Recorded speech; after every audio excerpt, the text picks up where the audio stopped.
晚辈来自2000年后，拜见始皇。老天，这是从哪儿找的演员？我操，这眼神，这气场，绝了啊！何人？你们没人注意服道化吗？这大殿的质感，这青铜剑的细节，大夏典藏，这是要搞大动作。我快去叫我朋友也来看。这特效也太逼真了吧！这哪里是节目，这分明是大制作电影。苏晨真的牛逼，面对这种级别的演员，居然都能接得住戏，还不卑不亢，气场一点都没落下。2000年后，那你倒是说说，2000年后孤与今日有何不同？我大秦是否代代相传，万世昌荣？秦王早逝，享年50。后世评价秦王暴政，焚书坑儒，残暴无双，是为暴君。修建行宫，劳民伤财，拖垮百姓，是为残君。大秦自2世而亡，享国15年，是为治国无能的昏君。庶子而敢！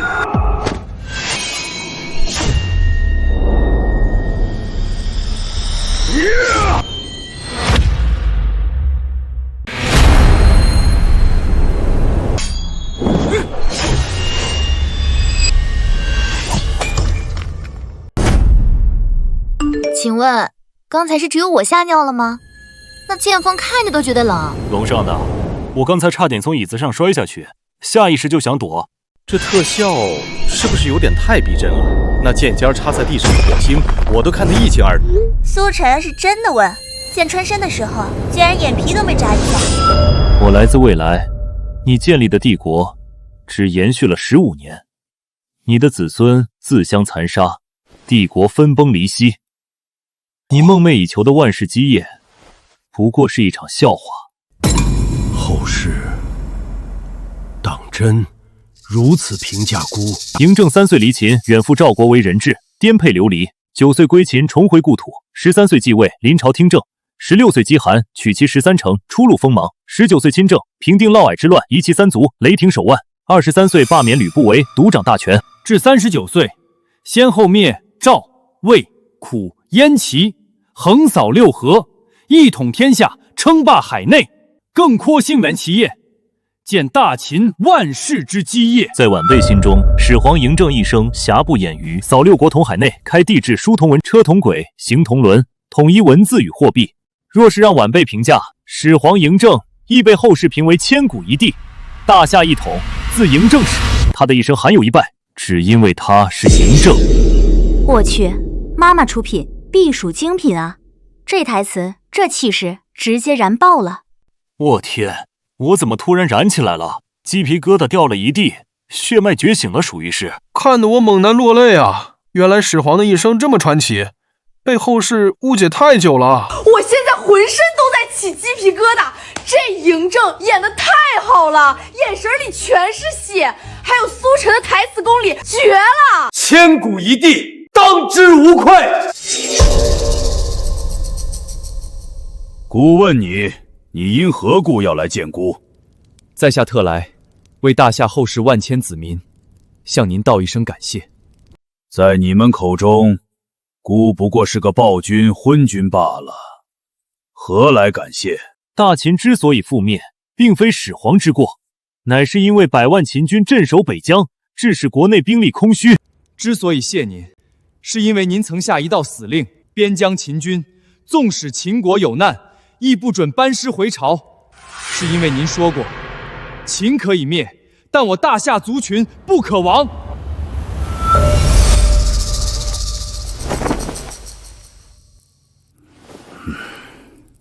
晚辈此次前来，还有一事要告知始皇。何事？何事？2000年后，我大夏依然在。你是说，2000年后，我大夏还依然存在？大夏依然在。大夏典藏试播渠道已经满负荷运行了，现在关注人数已经超过了2万，服务器快撑不住了，再这么下去线路就要崩了。这就崩了，之前试播多少次都没问题啊，赶紧加开试播通道，快！台长，还加个屁！取消试播，直接连上主直播渠道，其他不重要的节目全停。不限人数，技术部全力支持，出了问题我负责。我去，这也太好哭了吧！那句大夏依然在，直接戳中泪点，眼泪止不住了。去你娘的落后迂腐，这才叫真正的古国底蕴。白头鹰那专家过来看看，什么叫华夏千秋？楼上的，不看把内裤套在头顶上的超级英雄电影去了。看毛线！老祖宗来电话了，其他的都往后排，谁也别跟我抢。此生无悔入华夏，来世还做种花人。孤可否能知道千年之后的事？始皇想知何事，在下知无不言，言无不尽。好，孤有3问。第一问，问后世海内是否依然一统？何人有我之气魄？可曾有人胜我半子？第二问，后世可曾有人永世不灭，建立代代相传的基业？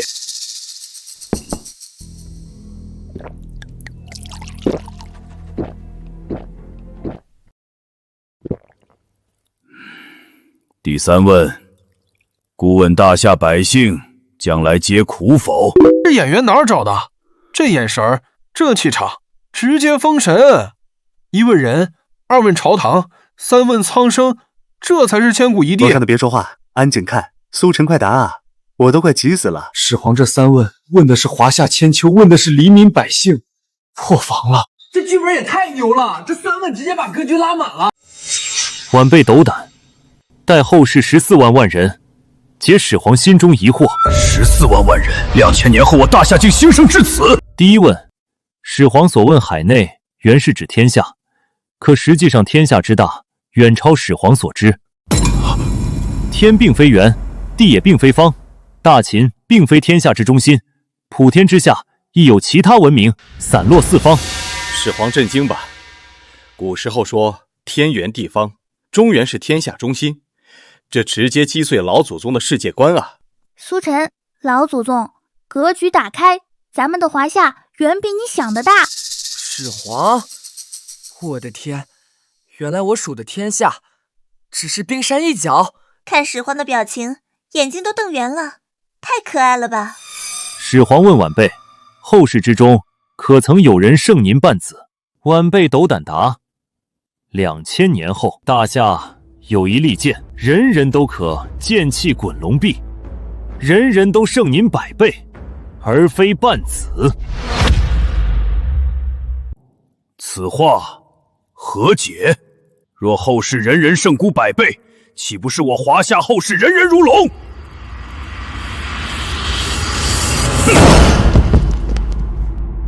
你在骗孤！你在骗孤！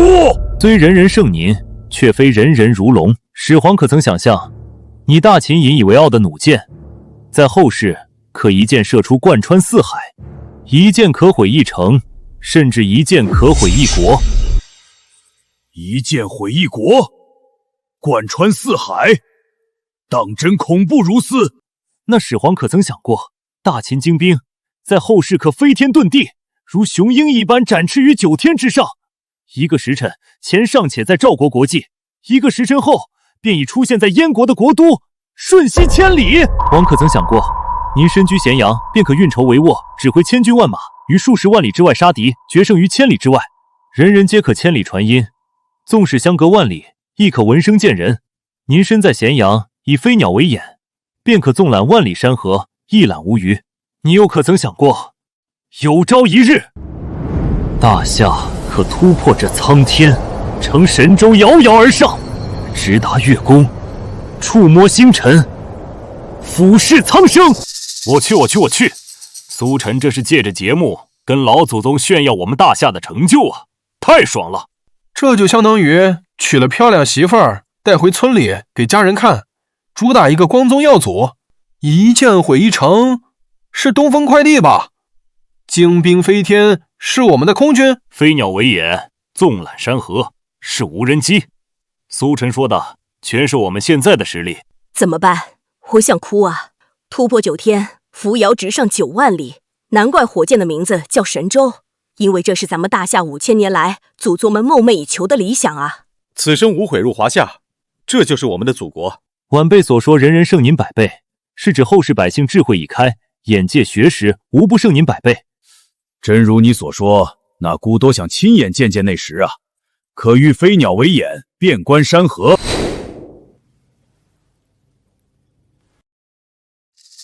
这样就能纵览万里河山。哈哈哈！好，好，好，畅快啊！哈哈哈哈！一剑可毁一国，那姑花了38载，我大秦先祖磨令100年才灭6国之举，岂不是6剑足矣？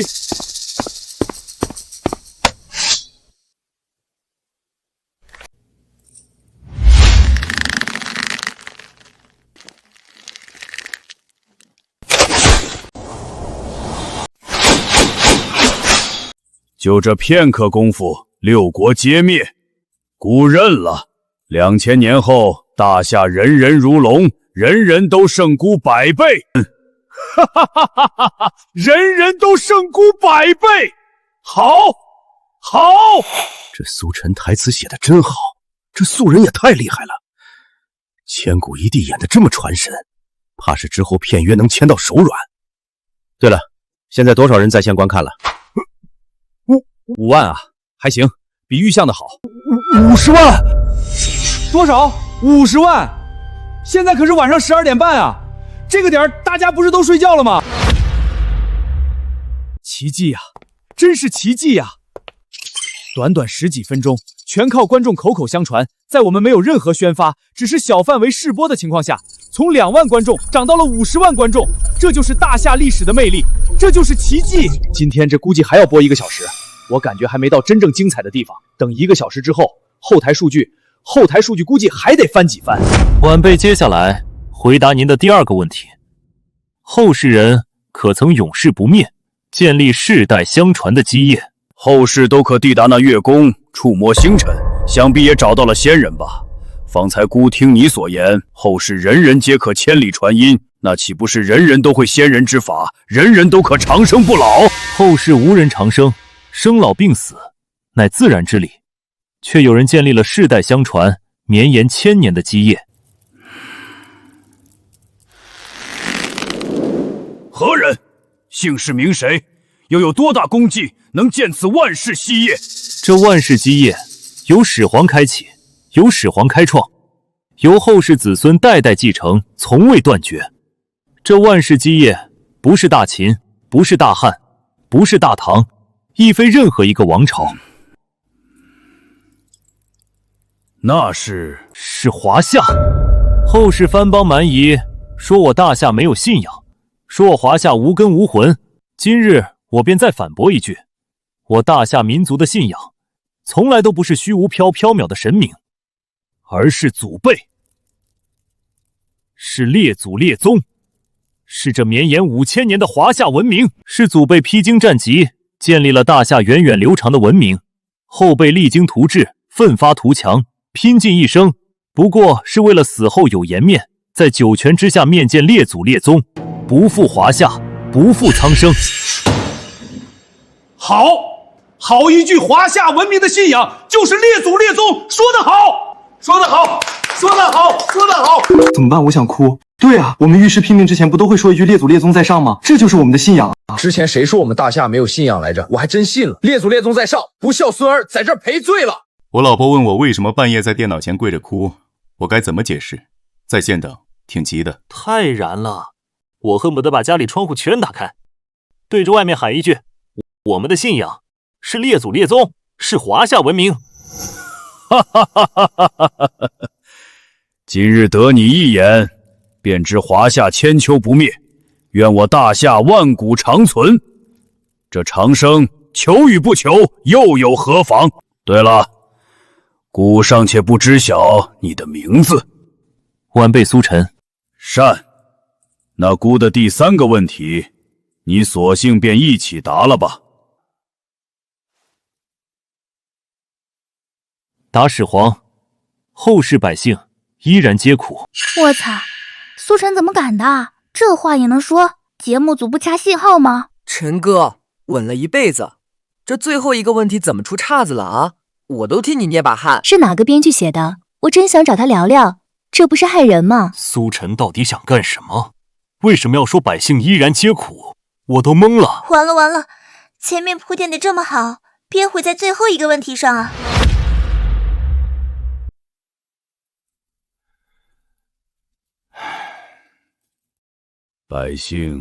百姓依然皆苦吗？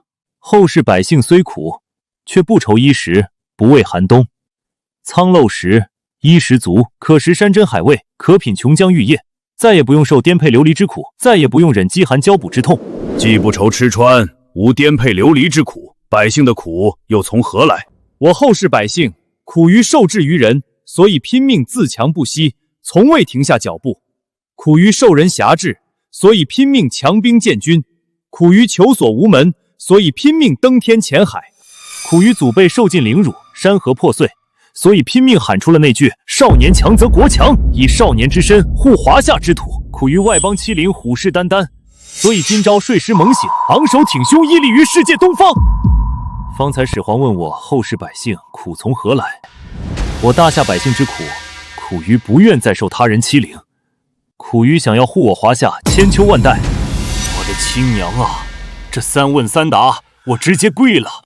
苏晨，你是真的牛，这回答直接扭转乾坤。刚才说百姓苦的时候，我都替他捏把汗，没想到最后直接来这么一下，太绝了！祖辈受尽屈辱，少年强则国强，这是什么神仙编剧，能想出这么惊心动魄的回答？睡狮猛醒，昂首挺胸，屹立于世界东方。这句话让我胳膊上的汗毛都立起来了，直接燃爆了。这直播也太费情绪了，我头皮全程发麻，哭了又笑，笑了又哭。少年强则国强，以少年之身护华夏之土。说得好啊！大夏受制于人久矣，百年屈辱，罄竹难书，才要拼命自强不息，才要睡狮猛醒。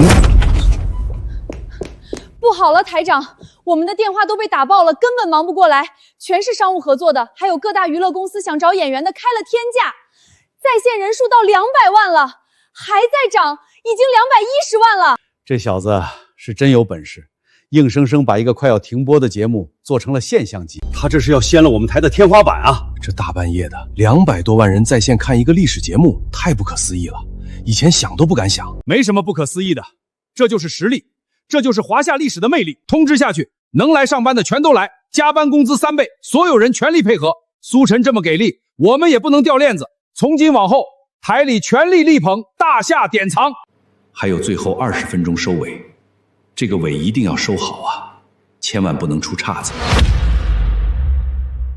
姑明白了，你所言百姓之苦，是苦于心，而非苦于身。苦的是不甘，是不愿。姑很好奇。始皇好奇何事？姑想要亲眼看看你方才说的一剑毁一城，你所言的自强不息，还有那登天潜海、触摸星辰，想看我华夏后世的千秋盛景。如果能亲眼目睹你所言1000年之后的大夏，就算姑的寿命还有区5年，又有何妨？苏晨，今日你答应也罢，不答应也罢，姑要看。不是，这对话的冲击力也太强了！老祖宗这该死的魅力，这渴望直接破防了。这是对华夏千秋的期盼，他没这份渴望，也灭不了6国，也当不得千古一帝。受不了了，苏晨，快给他看，快让老祖宗看看我们现在的华夏，看看我们的千秋盛景。打赏通道在哪儿啊？礼物我刷了，多少都愿意。快让老祖宗看！老祖宗守了一辈子华夏，就想看看后世的盛景，必须让他看。始皇当真要看？姑一定要看。借始皇剑一用。也要借我的剑。我知始皇帝爱收藏宝剑，殿中藏剑无数，可我不借败者之剑，要借就借赢家之剑，借始皇横扫六合之剑，为我后世大夏子民讨一个千秋万代的好兆头。陛下，请看好了。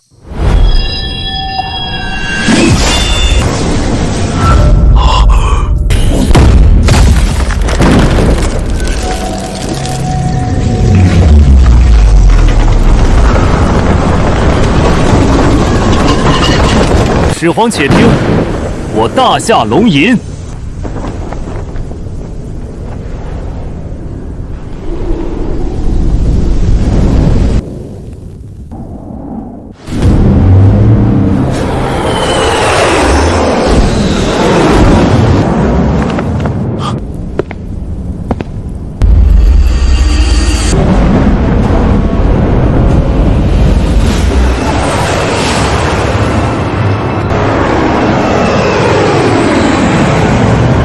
去！这是我们的战斗机，这是我大夏的战机编队。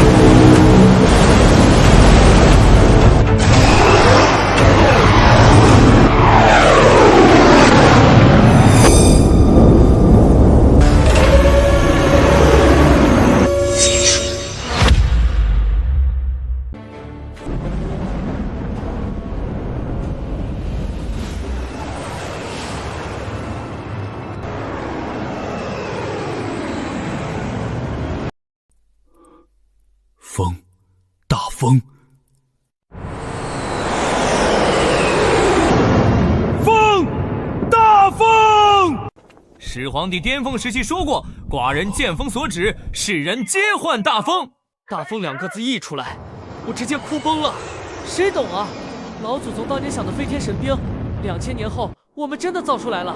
让2000年前的千古一帝亲眼看看我们如今的长空利剑。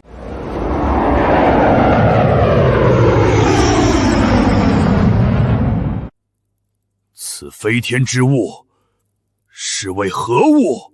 此物臣名为战斗机，是我大夏后世的长空利刃。那他所持的兵刃是何物？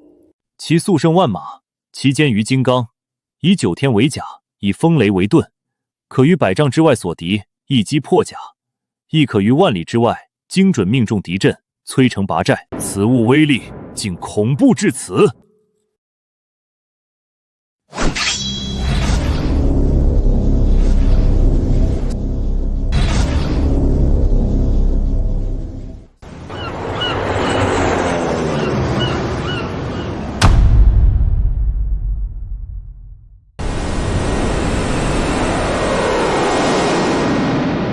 此海中城池也是后世产物。此物名为航母，乃国之重器，真正的海洋霸主。刚才您看到的战斗机只是它的护卫罢了。一剑可毁一国，诚不欺我也。4、3、2、1，点火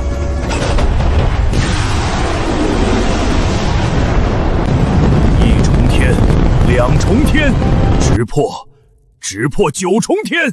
咱们上去看看。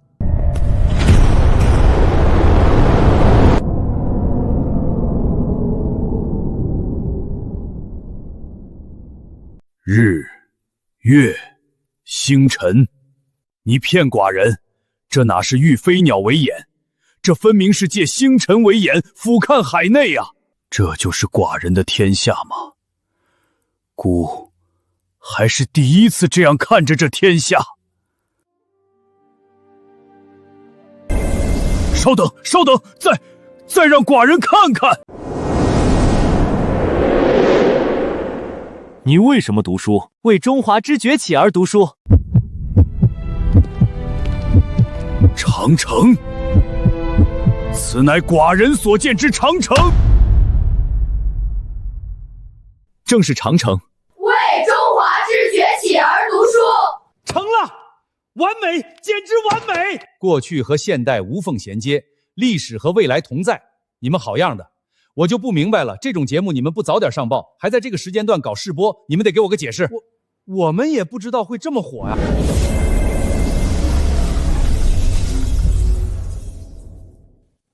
为中华崛起而读书。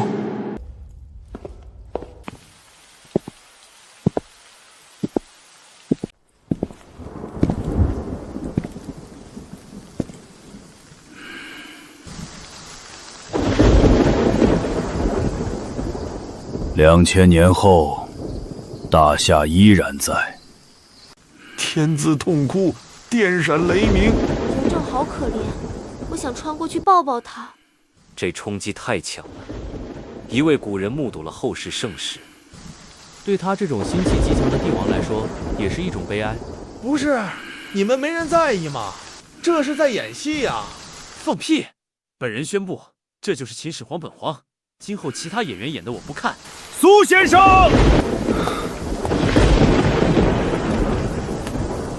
好，姑记住你了。先生不怕我看过之后改变历史吗？不怕，历史会自我修正。大夏历代每一代人都有他们的使命，有的是开拓，有的是守护。正是因为上一代人忍受屈辱，艰难前行，才有我们这一代人享受盛世，励精图治。这既是使命，也是传承。始皇有始皇的使命，我们后世也有我们要完成的事。这就是大夏族群的万古传承。哈哈哈哈哈！好一个万古传承！但姑不信命，寡人的命，寡人自己来定。姑要跟你打一个赌。寡人刚刚已经记下了先生的样貌，姑会命令能工巧匠做出一个你的石俑，将他跟姑一同葬在骊山之下。将来若有一日，姑可重见天日，世人就会发现姑的身边有一位不曾被秦史记载之人，岂不是有趣？我操！1000年赌约，我都快相信这是真穿越了。始皇帝的恶作剧啊，太绝了！若有一日，始皇陵重见天日，千古一帝棺椁旁真有苏陈的石俑，我去，想想都头皮发麻，何其震撼，让人热血难凉，意犹未尽啊！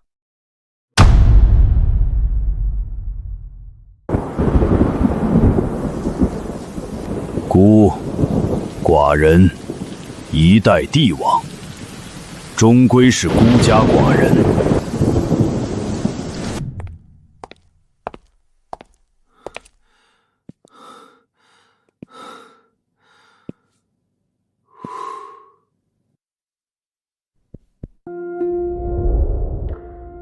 我去，剑忘了还。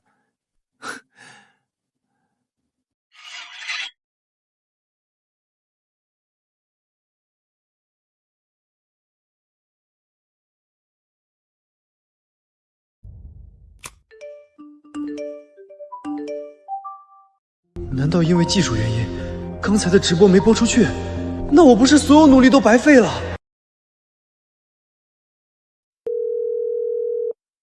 刘导，我这节目……陈，什么都别说了，什么事都放下。现在咱们台加总台40-50位领导都在等你，快来！喂，您好。你们怎么回事？就一集嘛，就这办事效率？你们太不地道了！这种节目藏起来播，连个预告都没有。信不信观众举报你们？是这样的，大夏典藏节目的最新动态，我们会第一时间跟进。您通过官网或节目预告就能了解到下一集的播出时间哦。少扯那没用的，我这都打第3个电话了，给个痛快话，几号几点播，我守着。刘导，这就是你不厚道了。这么好的节目，为什么不提前跟我们沟通？你以为我们不愿意加班吗？我赶过来的时候都播完了。我还想追现场呢！节目爆了，领导第一个找我问宣发的事儿，问我为什么不预热。我知道个毛线啊！从我家到单位我用了1个小时，领导在电话里骂了我1个小时，我招谁惹谁了？我最惨行吗？你们这都是前期的事儿，我是后期，很多观众都是从中间看的，甚至根本没看到。现在全世界都找我要链接要录像，我找谁要去？各位台领导别着急，其实我参与的也不多。刚才我已经联系到苏晨了，节目是他全权负责的，等他到了我马上问他。都先别抱怨了，苏晨那小子马上就到了，咱们先说说数据。后台显示，这次大夏典藏从试播时的2万人涨到主渠道峰值200万人，总用时20分钟，其中渠道切换用时5分钟。什么？20分钟？人数上涨100倍？傻了？渠道切换还用了5分钟呢，实际是15分钟上涨了100倍。后来节目结束时，我这边显示直播在线人数是……刘导，你说领导找我，陈，你怎么才来啊？哪是我找你，是全网都在找你。小苏，来我身边坐，继续说。后来节目结束时，我们显示直播在线人数达到了440万。流失率呢？吸引观众重要，能留住观众才是重中之重。我先声明，这个数据我看到时还以为系统出了错，反复确认了3遍，才最终认定直播流失率不足1%。不可能，真的不可能！苏晨啊，苏晨，你做得好！这节目现在不是活了，是爆了！节目里始皇嬴政问了你3个问题，今天我也问你3个问题。领导请讲。第一个问题，需不需要台里提供帮助？我们可以无条件全力支持。暂时不用，现在我的团队还能应。第二个问题，以后节目准备在什么时间段播出？还是半夜试播吗？如果可以，晚8点黄金档最好。这一期你开了个好头，下一期的古今对话，你打算展现哪一段历史？现象级作品外包不问细节，演员、拍摄地、特效全不管，播出时间苏晨随便挑，这是什么待遇啊？真把他当祖宗供着？如果可以，下一期我依然要对话一位帝王。哦，是哪一位帝王？这一期我选择秦始皇嬴政，是因为自始皇起，大夏实现万世一统，这是我们大夏传承的根基。一个民族只有见证过兴旺，也经历过挫折与衰败，才拥有独特的魅力。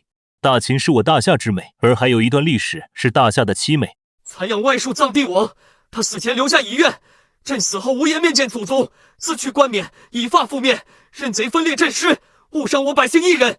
你说的是？下一集我要对话明思宗朱由检，年号崇祯。我不是质疑苏晨的能力，只是秦始皇虽然饱受争议，甚至有人唾骂，但他终究是千古一帝啊。可这崇祯，他是亡国之君啊。是啊，很多人说崇祯是大明的千古罪人，咱们这节目给崇祯定调，会不会引起争议？好了，这节目你需要准备多久？2天一期，我可以调整过来。好，就这么定了。明天晚上8点播放这一期的录播，作为节目正式上线的第1期。这次宣发一定要做好，我要让明天晚上8点前，全国无论男女老少都知道大夏典藏，保证完成任务。苏晨坚持自己做，我没意见，但不能让他自己搭钱。万副台长，从台里批6000万打给苏晨，作为后3期的预付录制费用。好的，我马上安排。你那节目特效每一帧都在烧钱，别省着。好，不够再申请。不早了，大家都回去休息吧。小苏，你也好好休息。过几天新的一期，我很期待。好。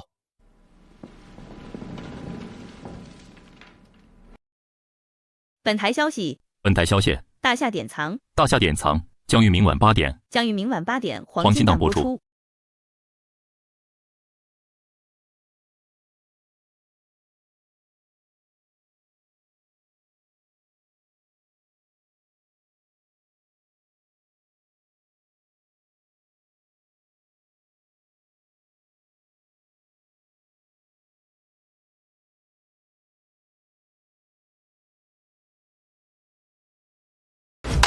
这帮小日子太气人了，反过来阴阳我们大夏人没骨气。行了行了，对了，苏晨是谁啊？你不知道？快看，那就是苏晨。晚辈来自2000年后，拜见始皇，为励精图治，奋发图强，拼尽一生，不过是为了死后有颜面，在九泉之下面见列祖列宗，不负华夏，不负苍生。古一定要看，给始皇看，让他看看我们后世的山河。是啊，让他看看我们的盛世，让他看看后世天下是不是如他所愿。让他看！你刚才说小日子在网上乱喷，哪个网站？我也去骂。恭喜宿主，节目播出完毕，好评值与人气任务超额完成，系统升级。恭喜宿主获得2次开辟时空的能力。2次开辟，也就是说，我以后甚至可以在节目中让少年崇祯与中年崇祯对话。让40-50岁的嬴政见到7年时期的吕不韦。升级完成，请宿主继续保持再创佳绩。那就全部推翻，给大家一个前所未有的震撼。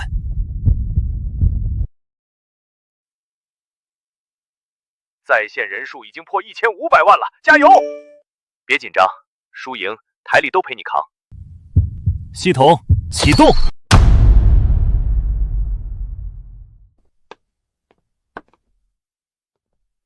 今天是哪段历史啊？那什么有预告片吗？没有预告，但您别着急，马上就开始了。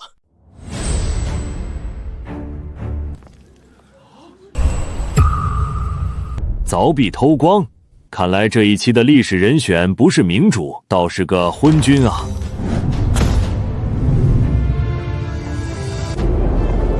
我去！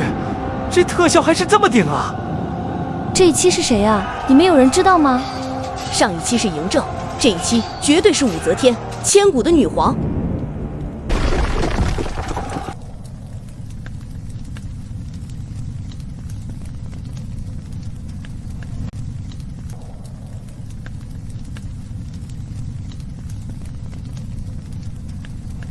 这是紫禁城，这一期是清朝。火烧紫禁城，是光绪年间吗？错了，他要对话的是崇祯。那一天是公元1644年4月25日，距今已有380年。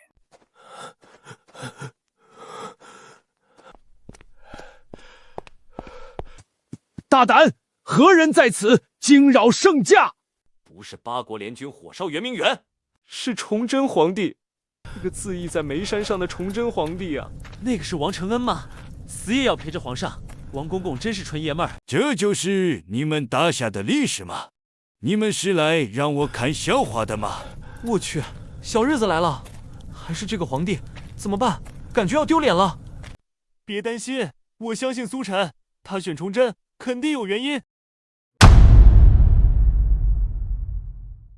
后世苏晨来自380年后，见过崇祯皇帝。你当真来自后世？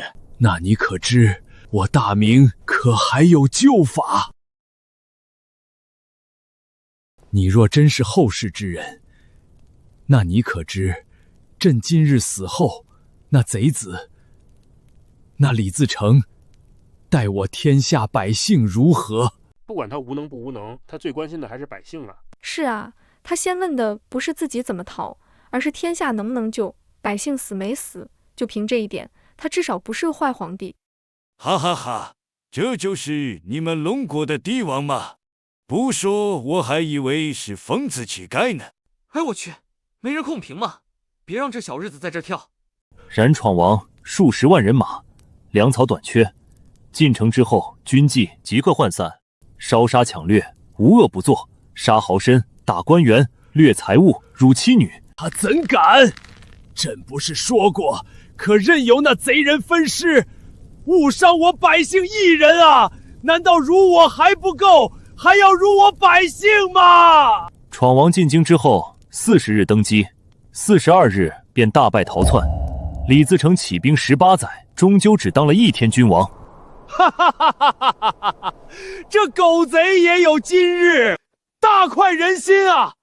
此乃我大明百姓之喜，是哪位英雄灭了他？山海关败，清兵入关。那我汉室的江山，那我汉室江山何在呀？我能感受到他的绝望。老祖宗从元朝手里抢回来的江山，他又亲手送出去了。是啊，我感觉他就算让李自成拿了江山，也不愿让清兵入关。哈哈哈哈！龙国人的皇帝，小日子你等着，我记住你了。等看完，看我怎么骂你。万岁爷！陛下，大明还没有亡。陛下，大明还没有亡。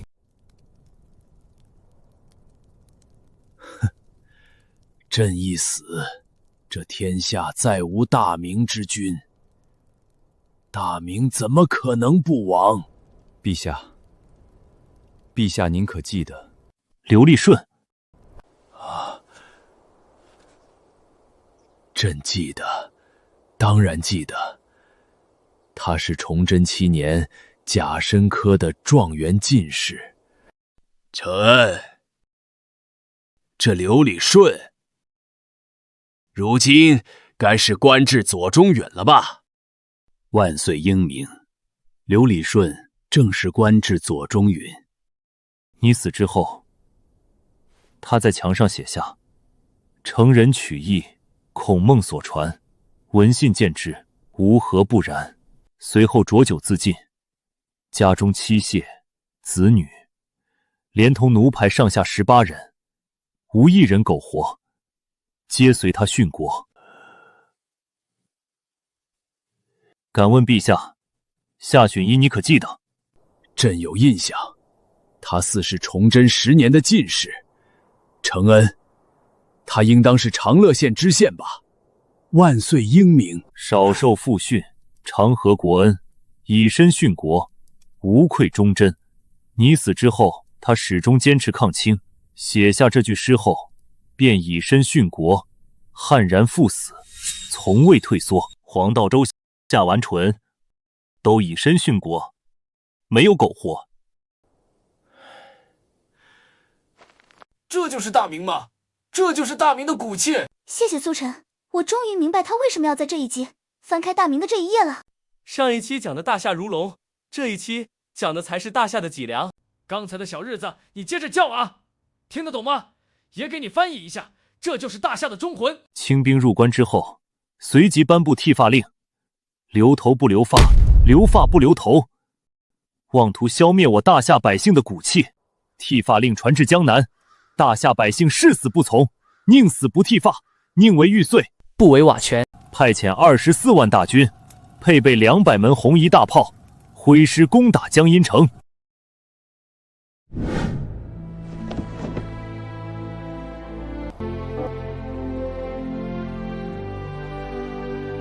81日江阴城，是江阴81日啊！江阴百姓坚决不从剃发令，全城10万义兵自发组织，誓死不做亡国奴，宁死不屈，与城池共存亡。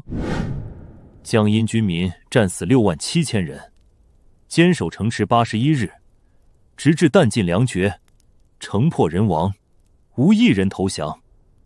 史称江阴81日。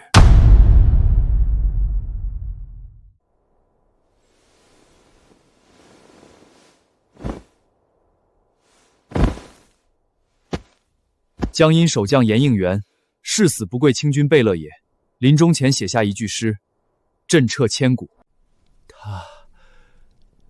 他说什么？80日代发效忠，表太祖16朝人物，10万人同心赴死，存大明300里江山。10万人同心赴死，存大明300里江山。好一个10万人同心赴死，存大明300里江山！好一个大夏忠魂！我去，我要给我的历史老师跪下来道个歉，以前竟不知大明有这骨气。我泱泱大夏，巍巍历史，看得人热血沸腾，也看得人唏嘘不已。好一个10万人同心赴死，存大明300里江山，这就是大夏的脊梁啊！崇祯纵然是大明的末代皇帝，也从未弃天下百姓而去，最终选择以身殉国，这就是我大明朝的气节，也是大夏的气节。后世子孙都给我记住，祖辈们慷慨赴死，鲜血从未白流，他们用生命教我们何为大夏忠魂。生当作人杰，死亦为鬼雄。此生无悔入大夏，来生愿再种花家。朕愧对列祖列宗，愧对臣民，愧对天下百姓。万岁爷啊，万万不可啊！17年前，朕登基为帝，本想励精图治，奈何天不遂人愿。17年来，朕无一日安寝，可最终还是把大明搞成了这副模样。崇祯在位17年，大旱、蝗灾、饥荒、疫病、洪水，战乱不断，哪有一日安生？他虽有功过，但大明之亡绝不能全归罪于他一人呐！万岁爷呀，您三思！朕这一生，大抵也就如此了。天为帐幕，地为毡，日月星辰伴我眠。夜间不敢长伸脚，恐踏山河社稷川。来，陈友谅，今日便叫你落荒而逃，再无翻身之日。太祖，是太祖的声音。既然见证了大明之亡，何不见见我们大明之危呢？我还以为要结束了，结果你告诉我刚开始。压抑了半个多小时，苏晨一句话直接把我点燃了。不是吧，不是吧，真的是那个男人吗？明太祖朱元璋。他说什么？大明之威？好像是这么说的。他要带陛下见大明之威。原来早有算计。一赏大明300年风华。诸君且听，这大夏龙吟。我大明之兴兴从何起？从明太祖朱元璋。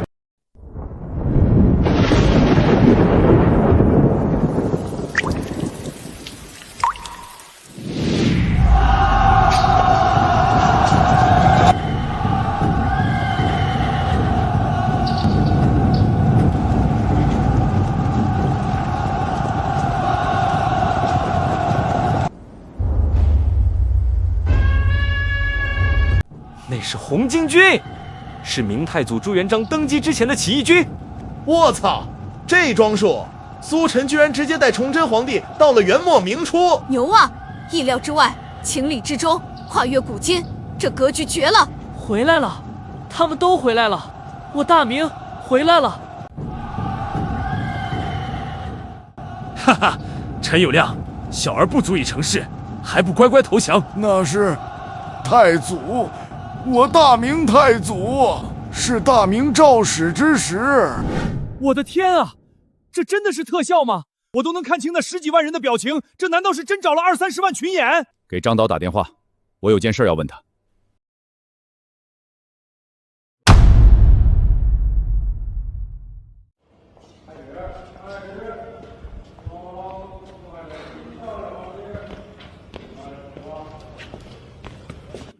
什么？两军对垒戏，还是数十万人的大场面？刚才黄台长打电话找您，让您赶紧看看，说您经验足，他想知道，要是拍出这种效果，再加上特效，还是直播的条件下，造价是多少钱？行了，黄台的面子得给，东西呢？给我看看。开什么玩笑？直播还谈什么效果？简直就是胡闹！皇帝万岁！万岁！不对，这是元末明初，而且怎么崇祯皇帝乱入红巾军时期了？导演，黄台长电话又来了。我说黄台，你们拍个电视节目而已，至于花这么大的价钱吗？这让我们这些追求电影画质的人可怎么办啊？张导，我就是想问这个，像这样的画质，这样的特效，还是在直播的情况下，1秒钟要烧多少钱？如果不是直播，要达到这种级别的特效，1秒钟差不多要烧个100-200万吧。如果是直播呢？直播的话，后面加个0吧。黄台长，不说了，我先看看你们这档节目到底讲了个什么故事。敢问先生，后世如何评价我先祖皇帝？为何不问后世如何评价你？朕无言相问，亦不敢相问。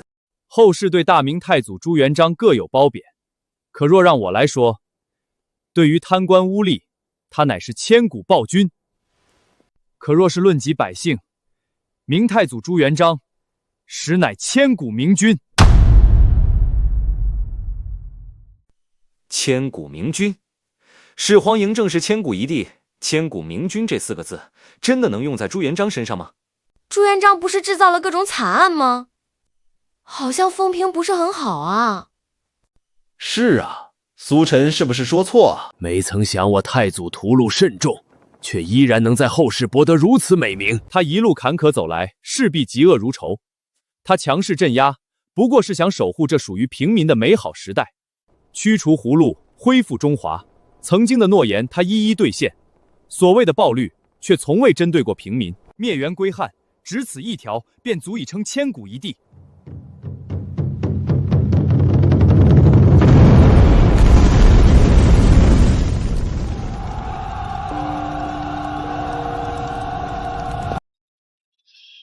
这是定鼎中原，我先祖定鼎中原啊！哈哈哈，此乃开朝建国之乐，我大明盛世之始。啊，那人可是马皇后？不出意外，这位便是蓝玉吧？开国6王之首徐达。呵呵，此乃我大明盛况啊！那踏平欧洲的鞑靼也得被这阵容碾压。大明最强巅峰战力，我居然有幸一见。开局一个破碗，今日定定中原，恢复汉室，天下所望，万众归心。这才是我心中的大明啊！瞧瞧你们，疆无杀气，官无正气，帝王无霸气。你们好好看看人家，一个做节目的把咱们拍电影的都给碾压了，你们好意思吗？别着急，大明风华可不只有太祖朱元璋。今日我们要看尽这大明风骨，让所有人都知道何为大夏的脊梁。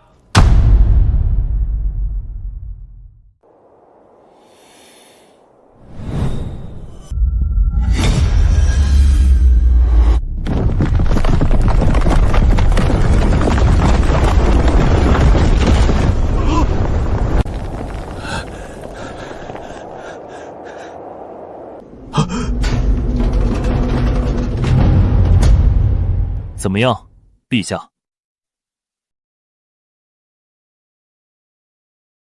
苏晨要放大招了！大明永乐年制，我神机营吊打同年代一切不服。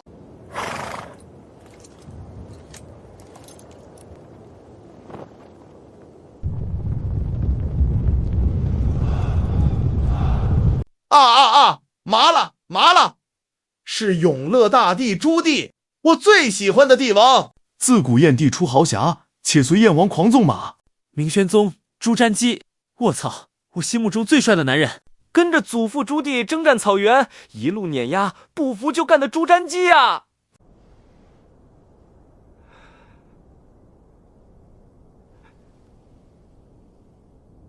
我要你们和我一起马踏连元，我要你们和我一起死战到底！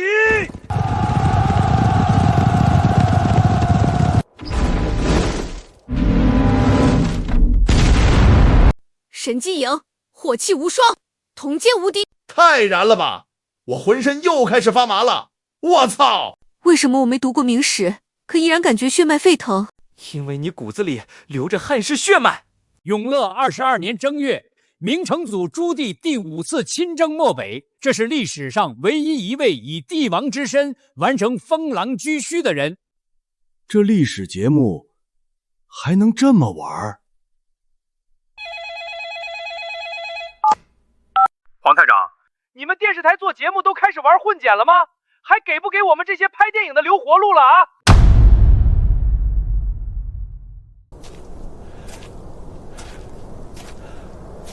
我大明只有死，没有逃。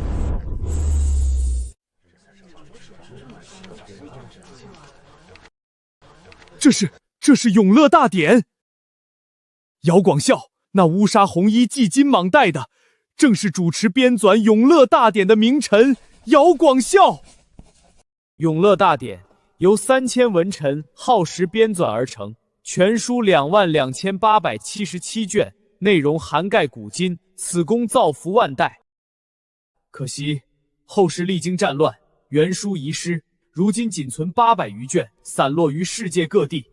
拿回属于自己的东西，有何不可？朕兢兢业业，呕心沥血，创这一番基业，后世提及，可以说朕得位不正。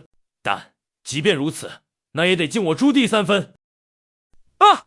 我巍巍大明，当时世界上海陆双霸的帝国啊！周游列国，友好邦交，开辟航线，天下无双。那个时候，其他国家远远看到这样一支雄伟舰队驶来，究竟会作何感想？最远甚至抵达红海，何等壮阔！大明300年，无愧华夏；崇祯17年，亦无愧华夏。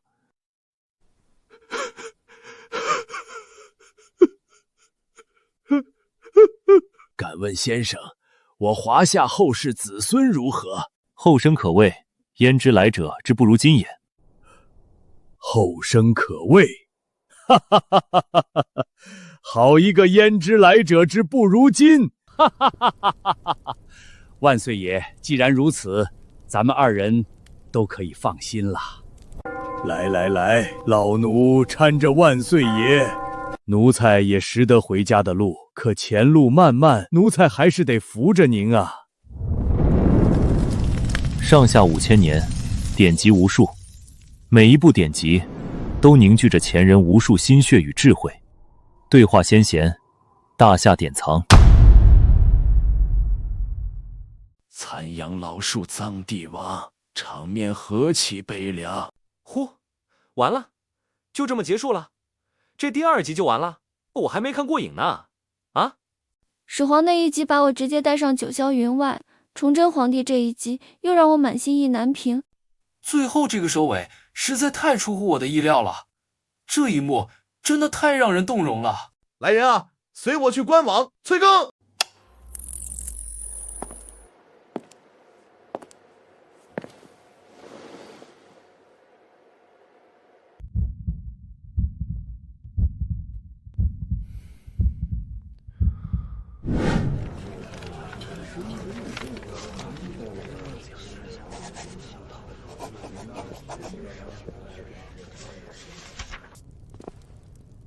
先生，《永乐大典》副本全卷，22877卷，藏于永和宫地下66尺，以朕行宫，保大明永和。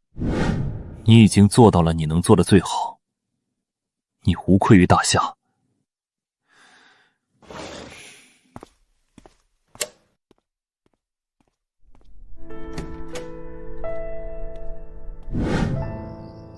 大夏典藏牛逼！我操，给爷整燃了！这才是男人的浪漫！老子要去图书馆再送大明300年！一群吃饱了没事干的神经病吧？是不是又是哪个队夺冠了？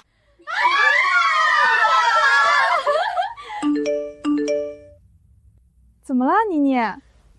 我对象说要和我分手。哎，你干嘛？别乱回消息！大明威武！宝宝，对不起，我错怪你了。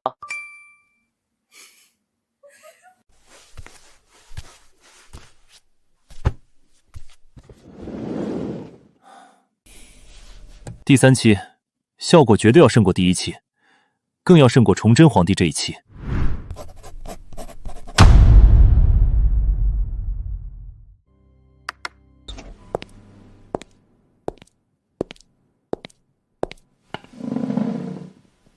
给大家介绍一下，这位就是我们台最近大放异彩的年轻主持人苏晨。我叫郑志明，是大夏历史研究院的前任院长。退休之后，被返聘为华清大学历史专业教授。郑老先生好，初次见面，请多关照。万万不可，苏晨，万万不可啊！你可是被始皇称为先生的人呐！老先生言重了，那都只是节目效果而已，大家就不要客气了，都坐下吧。知道你忙着准备下一期节目，我们就直接进入主题。今天叫你过来，主要是2件事。苏晨啊，关于节目制作的经费，这是怕我因为经费不足，节目水平下滑，特意来给我送钱的。我总不能告诉他们，我一期节目的制作成本也就1000多块钱。可要是不找台里要钱，也容易引起外界怀疑，多少还是得要点儿。而且这种事情要的越多，台里对节目就越放心。我师父曾经说过，做节目不是打打杀杀，是人情世故。台长，实不相瞒，您给我的6000万，昨天那一集就花了5000万。如果不是您要开这个会，我正发愁是不是要找广告商拉点赞助呢。台长您想，要是上一期节目里崇祯皇帝正满面悲戚的时候，我突然拿出一贴膏药，撕开包装递给他，然后说一句百特令消肿贴，消炎止痛，皇帝贴了都说好，那得多有节目效果。好了好了，别说了，今天叫你过来就是要给你追加经费的。那台里能给追加多少？一集5000万，先给你批2集的，只要你把节目做好，后续每集经费都给你涨。我们历史研究院也有部分专项经费，每集可以再追加1000万的赞助。这不用给研究院打任何广告，你为后世继往圣之绝学，做到了我们一辈子都没做到的事，这只是一点心意而已，你一定要收下。之前的6000万都还没花掉，今天又抢着给我塞钱，这谁能想得到啊？好，我一定严控成本，争取让节目的质量更上一层楼。苏晨啊，第2件事也是最重要的事，我们需要确定下一期大夏典藏的对话人选了。你有没有已经确定下来的人选？不知道台里或是郑老先生有没有合适的历史人物推荐？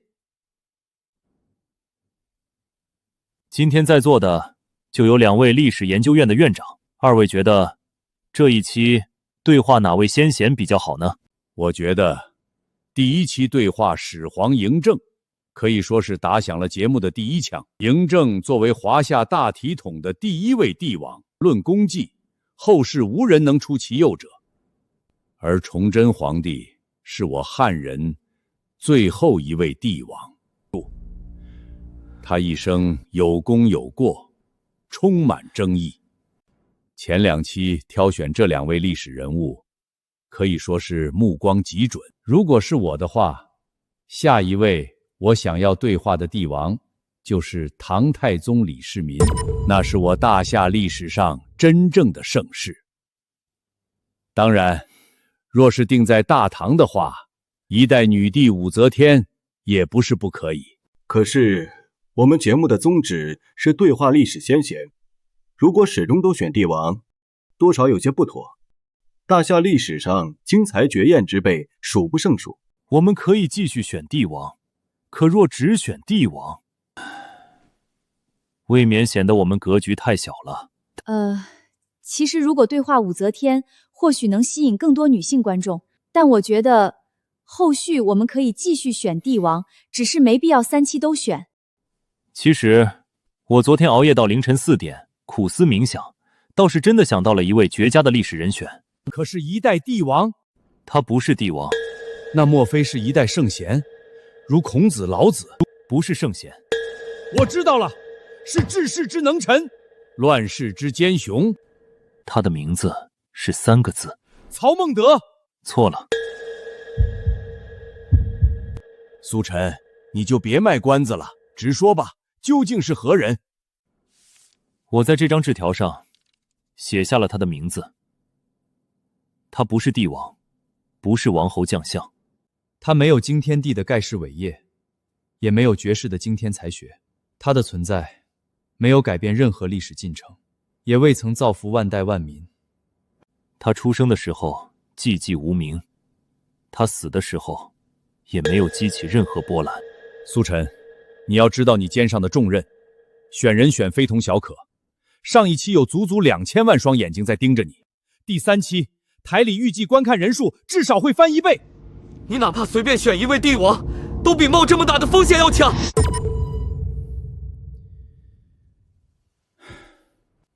不过，你的节目你说了算。还是那句话，别紧张，输赢台里都陪你看。谢台长信任。至于王侯将相，我今后对话古今，一个一个都会见到。我会于赤壁会曹操，也会在春秋访孔孟，能与李白共销万古愁，也能与曹雪芹共探红楼一梦。但是大夏典藏这一页，我想翻到近代。近代，100多年前，祖国任人欺凌的时候，有一个人，独自一人，单刀赴会，身负大夏之名，远渡重洋。独自一人，单刀赴会，身负大夏之名，远渡重洋。我孤陋寡闻，实在想不出来。01年加入世贸，04年海啸祈福，05年载人上天，06年高原铁路，08有梦想谁都了不起，有勇气就会有奇迹。你是说刘长春？刘长春？那是谁？100年前，他一个人单枪匹马，以我中华健儿之身，单刀赴会，万里关山。为了向世界证明我大夏儿女不是东亚病夫，他孤身一人出现在满是外国人的奥林匹克赛场，身边全是人高马大的各国劲旅。他们看着这个孤身的黄种人，像看一个天大的笑话。最近正好是奥运周期，这期节目恐怕要直接炸穿全网。我想要回到那一年的奥运赛场，告诉那个执拗又倔强的健儿，100年后我们再也不会孤军奋战，我们身后有14万同胞，有整个大夏做后盾，老将不死，薪火相传，这盛世如你所愿。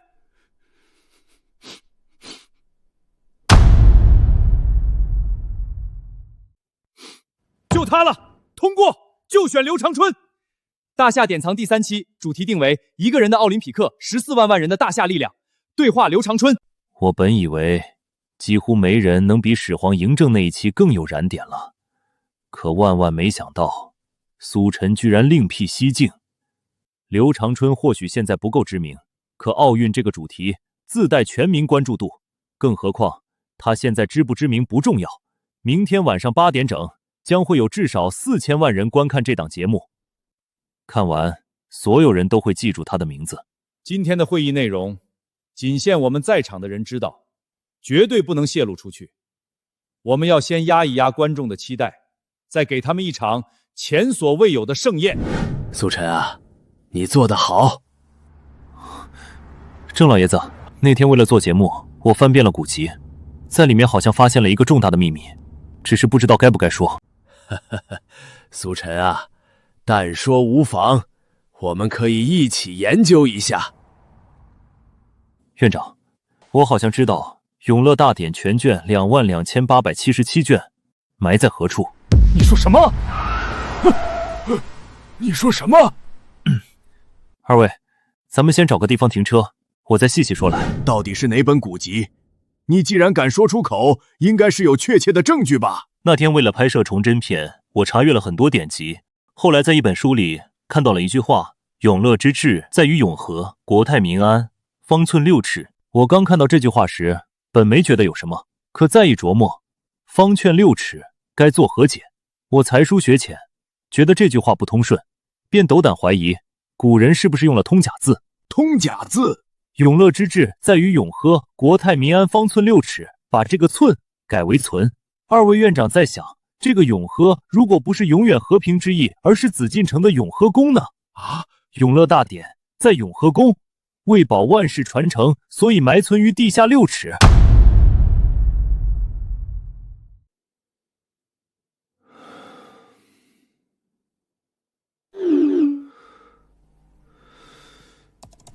疑似《永乐大典》全卷22877卷重见天日，大夏历史研究院与故宫联合开启挖掘。这么快？他安安静静的在永和宫地下沉睡了600年，如今终于要重见天日了。这是大夏文明的重大发现，是大夏民族的传世瑰宝。今天曾经的遗憾终于有机会弥补。在这里，我仅代表大夏历史研究院感谢苏晨先生。他为了大夏典藏的拍摄，在深入创作的过程中，发现了《永乐大典》全卷的保存之处，他值得被后世千古铭记。怎么就把我给说出来了？这本来应该是历史研究院的功劳啊！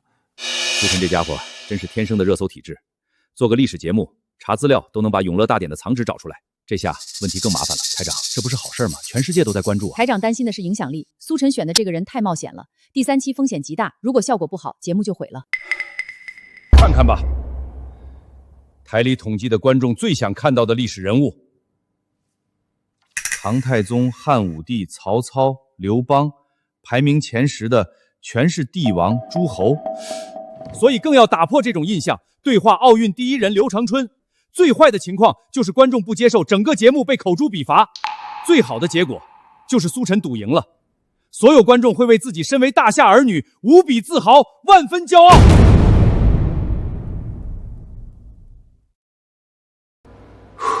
准备好了？穿越千古2次，我都没有从现代带任何的东西回到过去。可是这一次，因为刘长春，我决定破例一次。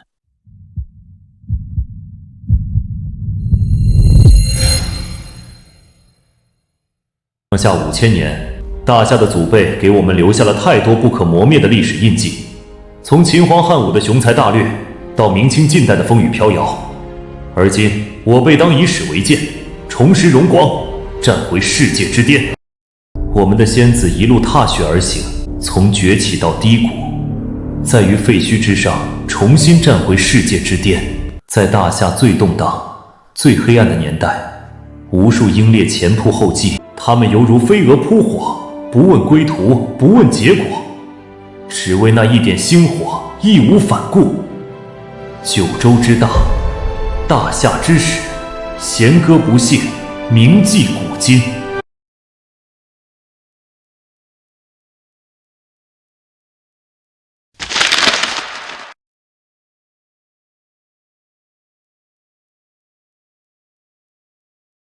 那个年代，他们为大夏之未来奔走疾呼，拼尽全力，想要向世界证明大夏的未来即将迎来光明。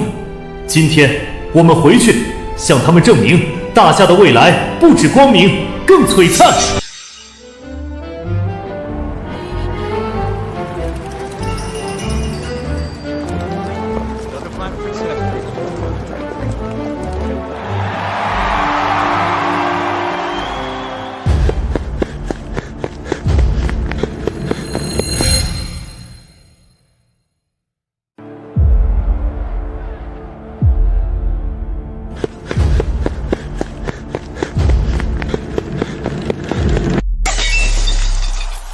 禀赋。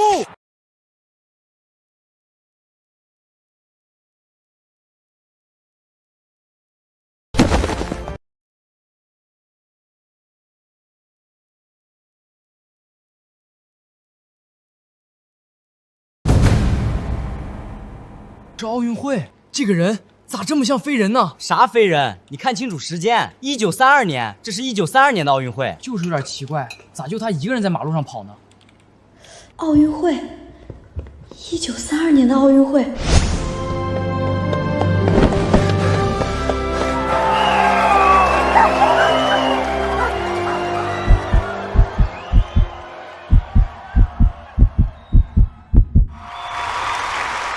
黄台长，观众反响非但没有回落，弹幕数量比上一期同期暴涨了20%。报告台长，节目点赞率正在疯狂飙升。苏晨这个家伙，又让他赌赢了。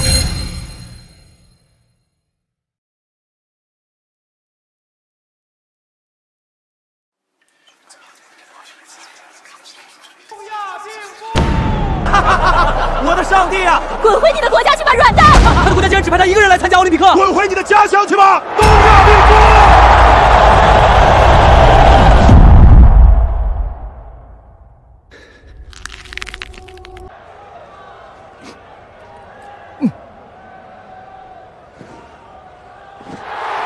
我的战场终于到了，哪怕是一个人，我也要战到最后。这一次来，我不仅要对话刘长川，还要对话整个世界。我要弥补100年的遗憾，让此时的世界亲眼目睹他日大夏的璀璨未来。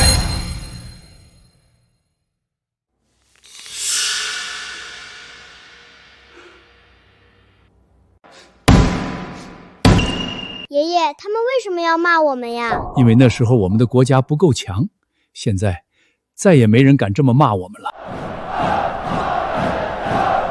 有的人不远万里奔赴海外，是为了拿金牌，为了夺冠；而有的人远赴重洋参加奥林匹克，只为了证明自己的国家还在。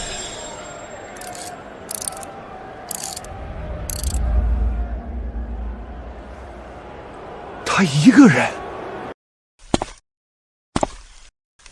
这个民族到底是怎么回事？国家明明正在遭受苦难，可他们的眼神却一样的坚毅，好像永远没有办法被击败一样。不，你说错了，他们不是没有办法被击败，你可以击败他们的身体，却永远无法击倒他们的灵魂。大家加油！超级岛内松会战军饷有完，刘长春队，刘长春加油！刘长春加油！两位台长，那种效果真的可以实现吗？不知道，苏晨的想法还是太大胆了。他要求我们协同 VR 技术，外加电视 3D 全息技术，配合 3D 眼镜终端，最终要让3万名观众以全息投影的形式出现在1932年的奥林匹克现场。这种事情，我们从来没有做过。投影过去的观众，每个人都戴着 3D 全息眼镜，他们可以如同亲临现场一样，站在1932年的赛场看台上。无论如何，苏晨已经赌赢了第1场，接下来就看我们的了。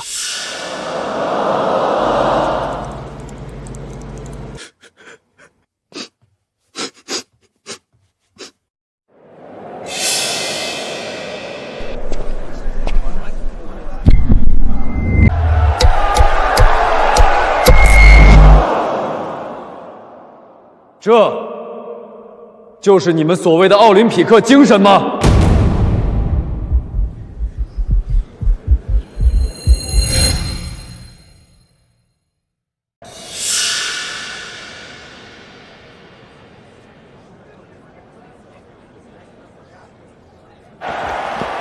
有没有人懂中国语言的？快来给我翻译一下！抱歉，先生，你无权使用这个麦克风，请你立刻出去。我自己会走，可是在我走之前，我想问问，面对一个远道而来的国家的奥运健儿，这种漫天的嘘声与侮辱，就是奥林匹克精神吗？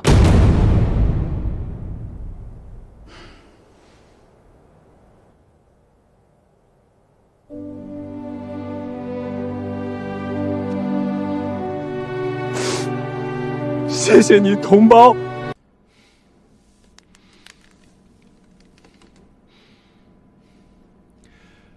后台技术都准备好了吗？报告台长，我们还需要20分钟准备时间。官网的公告发了吗？已经同步发布报名通道了。台长，目前后台报名人数已经突破3万，每刷新一次就暴涨5000人左右。几乎每一个看到公告的观众都想要通过咱们的技术，体验一下站在1932年奥运会现场加油的感觉。报名人数破5万了，立刻开放其他报名渠道，设定筛选标准，不然服务器要崩了。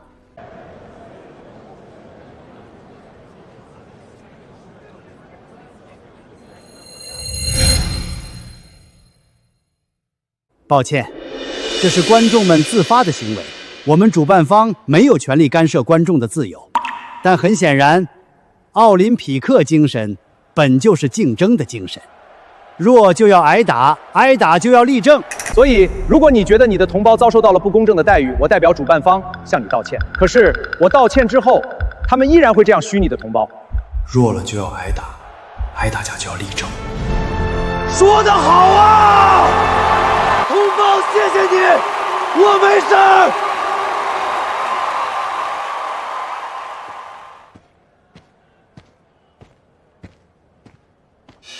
谢谢你用我们的老话劝我，那我也用你们圣经里的一句话回敬你：压伤的芦苇它不折断，将残的灯火它不吹灭。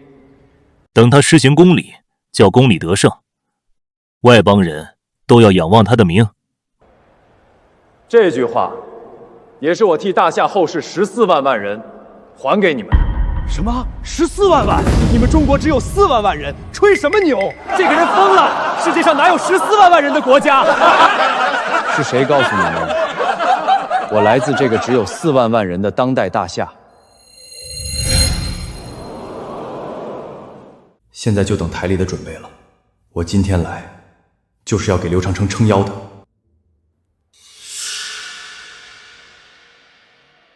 这位先生，我建议你为你国家的选手考虑一下。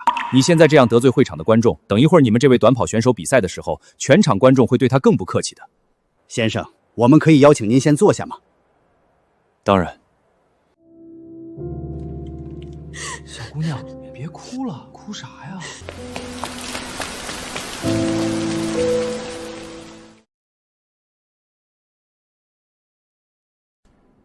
还有多久可以完成我们要做的效果？还有多久？还有多久？最多10分钟。我们现在已经在最终测试了。3万观众筛选完毕，技术部全员就位，保证万无一失。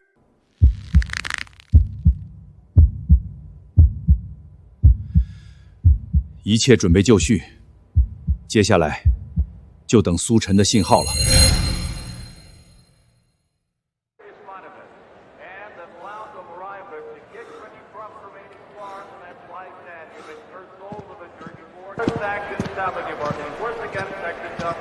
同胞，谢谢你。同胞，你是从国内来的吗？家乡那边现在安全吗？放心，家乡那边现在盛世太平，国泰民安。一会儿我就要跑预选赛了，你会为我加油吗？当然会，不止我，还有我们的家人，也都会到场为你加油。我要去热身准备了，一定要为我加油。收起你们可怜的骄傲，快滚回你们的老家去吧，小矮子！我劝你们不要自取其辱，这里是强者的地盘，我不想和东亚病夫同台竞技。别跟他一般见识，我们国弱，这些天受欺负早就惯了。我们的国从来都不弱。我们崇尚体育精神，但我们并不崇尚撒谎精和自卑鬼。如果我是他，我不会一个人站在这里给自己的国家丢人，当然，也不会像另一个人一样，在这里只会吹牛。你确定我在说谎？哈哈，难道不是吗？黄皮肤，14万人！哈哈哈哈哈哈！你知道100年后奥林匹克在我们国家举办时，我们告诉世界的第一句话是什么吗？哈哈哈哈哈哈！他疯了！黄皮肤，你说笑话的能力太强了，难道你们想说滚出我们的国家吗？幼稚！不，那是你们的方式。是你们这种只有200年历史的国家才会使用的拙劣方式。我的国家传承了5000年文明，我们兴起过，也落魄过，却从未断过。不能像那些没有历史的国家一样心胸狭隘，睚眦必报。所以，我们对世界说的第一句话是：有朋自远方来，不亦乐乎。大夏大度，不是因为不记仇，而是因为前辈淋过雨，所以我们学会了为别人撑伞。我们是一条沉睡的巨龙，可现在你们亲手把它吵醒了。你有没有做过一个梦？100年后的奥运赛场有大夏人夺冠，想不想亲眼看看？我有过这样的梦，我梦见我们国家的人站在了奥运最高领奖台上，而且不止一个。你是？重新介绍一下，它的背后不只是那个风雨飘摇的大夏，还有一个100年后繁荣昌盛的大夏，它所代表的是18万大夏儿女。有本事带他们来呀！撒谎精！我还说我身后有50万人呢，吹牛谁不会啊？我们的家人来给你加油了。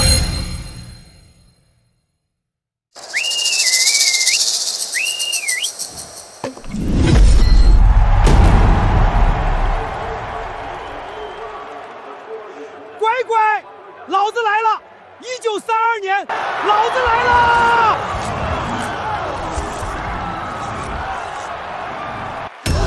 ！Oh my god！ 就这生理素质。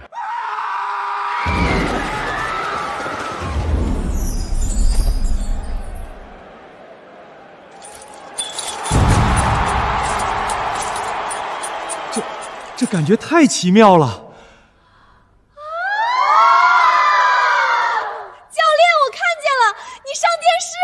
教练好帅，他脖子上的3个金牌都模拟出来了。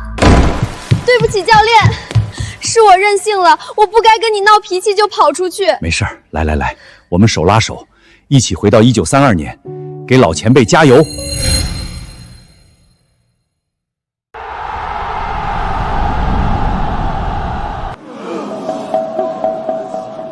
上帝呀，全部都是红色的衣服，他不是撒谎。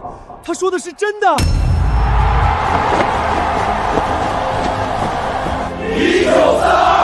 收到，请回答。1932，收到，请回答。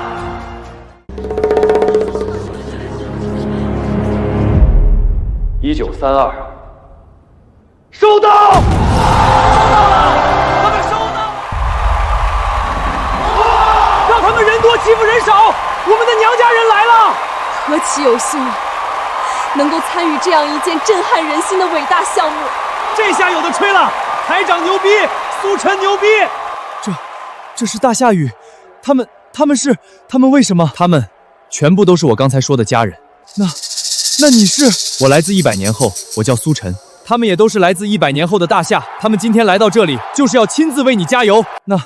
那我们也在自己的国土上举办了奥运会吗？2008年。我们成功举办了在家门口的奥运会。那一天，我们的运动员再也不用坐25天轮船漂洋过海参加奥运会。那一天，我们绕场1周的奥运代表团人数是1099人。怎么带过来？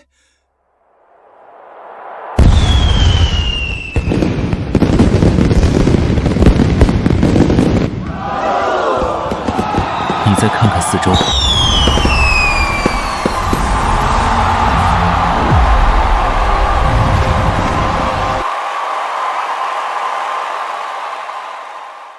台长，你知道吗？08年的时候，我还是个刚入行的小摄像，刚才那个画面就是我亲手拍的，印象太深刻了。当时我也在那个团队里，几百个日日夜夜，现在想都不敢想。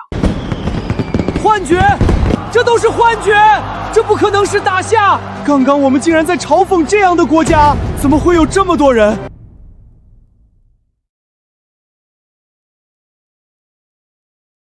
我们的奥运健儿笑着，欢呼着，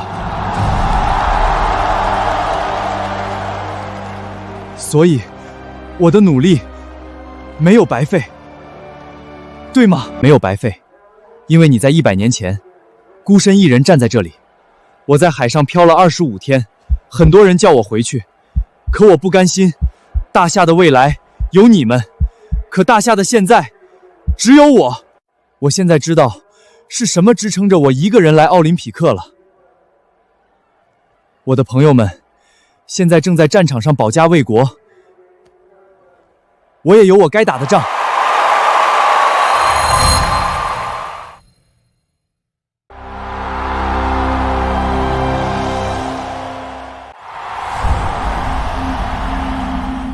刚才我好像出现幻觉了。What？ 上帝啊，是梦，那不是幻觉，你为什么还在这里啊？因为我们不允许在他跑步的时候再听到任何一句嘘声。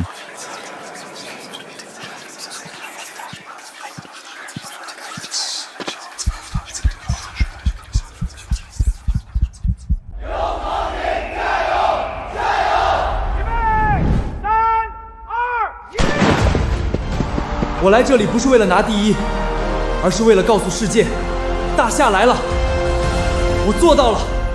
一个黑夜，一座桥上鸣起第一枪，随后大夏各地沦陷，800人血守一座仓库。某个教堂之中，为救女学生，秦才和13位风尘女子赴一场悲壮死亡之约，一场万里的征程，成为了史诗。再到那一日，向世界宣布，大夏从此站起来了。老将不死，薪火相传。感谢收看典藏大夏，我们下期见。昨天的节目播出后，很多国外的老朋友给我打电话，向我们表示恭喜。台长，我们的节目在国外也这么火吗？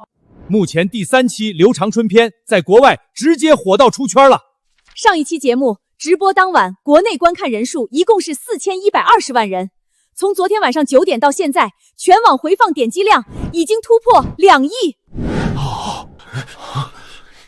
可是你们知道，在海外平台上，从昨天晚上9点到现在，一共有多少点击量吗？不只是高，而是足足高出了3倍。之前他不是一直看不起我们的文化和历史吗？我也想不明白，第3期明明是讲我们家国情怀的内容，国外观众为什么会这么喜欢啊？之所以这么火爆，就是因为国外观众根本想象不到我们大夏人能有如此强大的民族凝聚力，他们没有，所以他们才会向往，才会想看。这个时间，苏晨应该已经睡醒了，打个电话给他，问问下一期的人选应该定下来了。我马上打，马上打。刘导，我刚想给你打电话呢，关于下一期对话的历史人物，我有一些想法。苏晨，我们现在正在开主创会议，你有什么想法就敞开了说。第1期始皇是大夏之始，第2期崇祯是大夏之古，第3期刘长春是大夏的民族凝聚力，这第4期我想非大唐莫属，而大唐非唐太宗李世民莫属。4方来朝8方来贺，我唐人之名至今仍响彻世界。所以我想，明晚8点，我想要跨越千古，对话李世民，一展我大夏盛唐之名。好一个非大唐莫属，就这么定了。如今咱们的节目被万众瞩目，尤其是海外爆火之后，更是站在了风口浪尖上。下一期选李世民，正好让世界看看我大夏的盛唐到底有多强盛。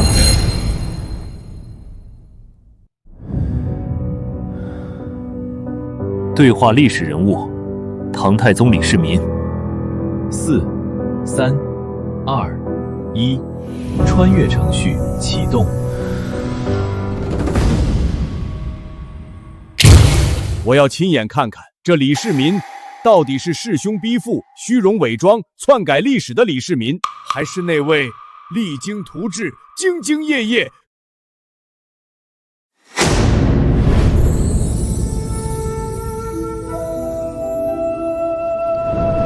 朝朝有堂，天皮万国，列祖应命，四宗顺则。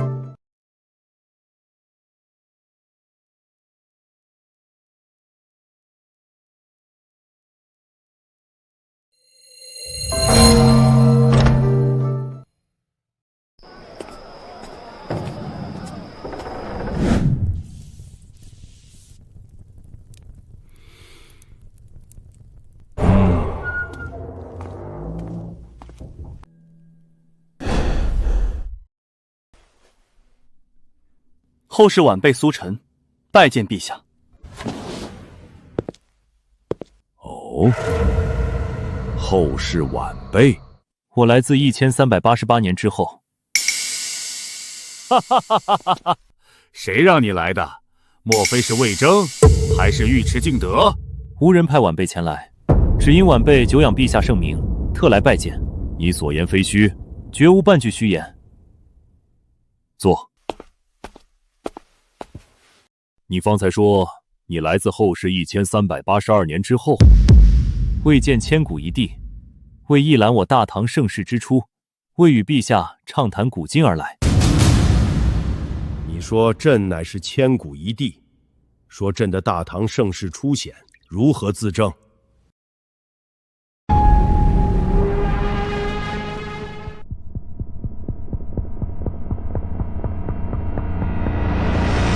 弑兄逼父，得位不正。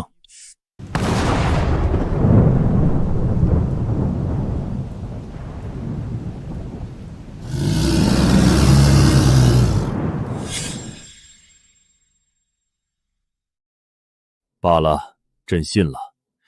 只是，你之古乃是我之未来，我们又如何畅谈古今？既然是谈古论今，那我自然要先为陛下说说后世的帝王。后世帝王多如繁星，有北斗之耀，亦有紫薇之尊。今日我先问陛下，若后世有一奇女子谋朝篡位，独揽大权，最终登基成帝，她在位之际善用权谋，奖励农桑，发展科举，打击门阀，扶持庶族，使得她在位期间人才辈出，国泰民安。后世1000年之中，再无一女子如她一般登临帝位，执掌天下。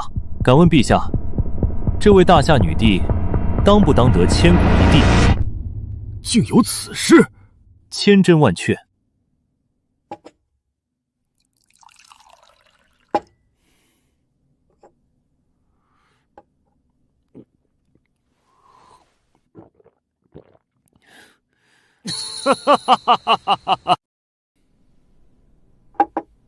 自秦皇汉武以来，历朝历代女子称帝一事，简直是滑天下之大稽。帝王之位，觊觎之人何其多！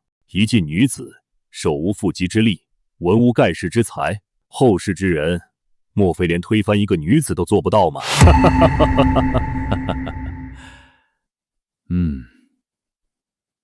此女在位多少年？15载有余。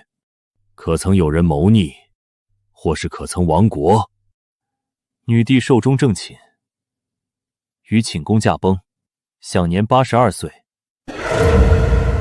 这宫廷深远，人心叵测，一介女流能镇守八方臣民15载，当得不义2字。可若是以朕来看，千古女帝她可当得，但千古一帝她当不得，当不得。若她也能称千古一帝，朕不服。后世还有一帝王，在位61年，乃外族的第3位皇帝。在位61年，一族第3位皇帝，并非开国之君，难道我大夏山河竟被外族所握？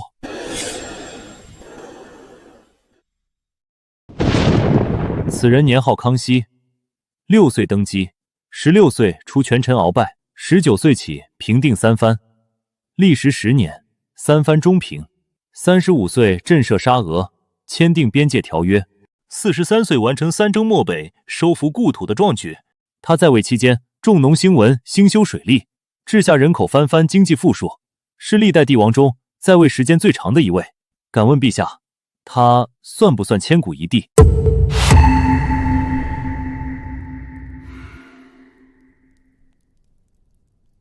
他当不得千古一帝。当不得？当不得。为何？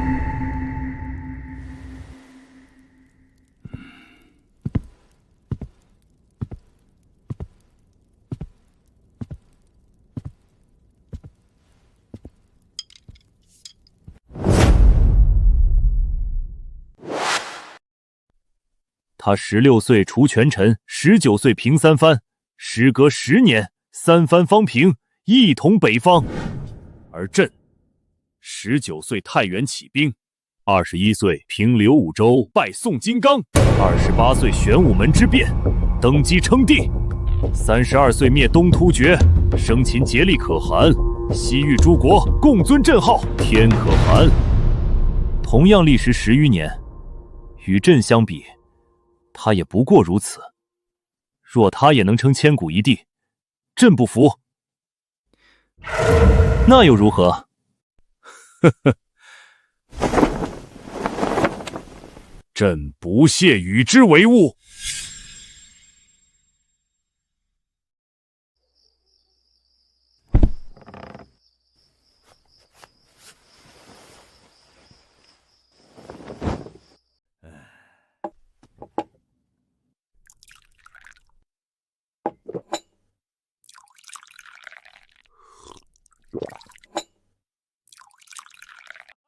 哈哈哈哈哈哈哈哈哈哈哈！痛快！后世还有何等帝王，都且说出来吧，让朕听听他们的丰功伟绩。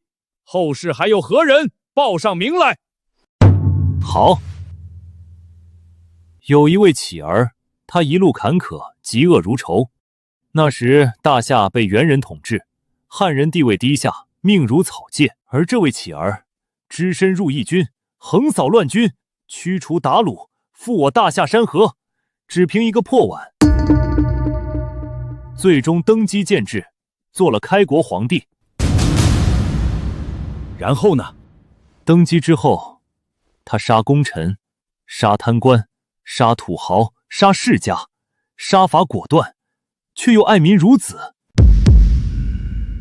他建立大明，重现大夏盛世。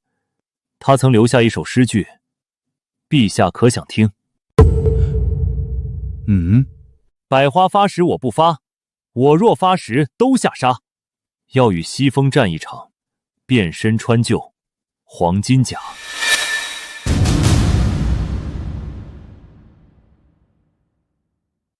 难道陛下就不想知道后世100万人口的口伐之战究竟说了什么吗？赞陛下是千古一帝者甚多。朕不觉奇怪，但骂您的人也不在少数。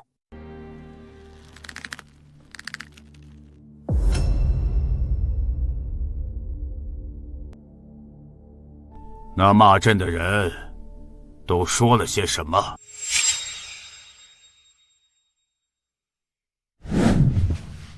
第一条罪状，好色。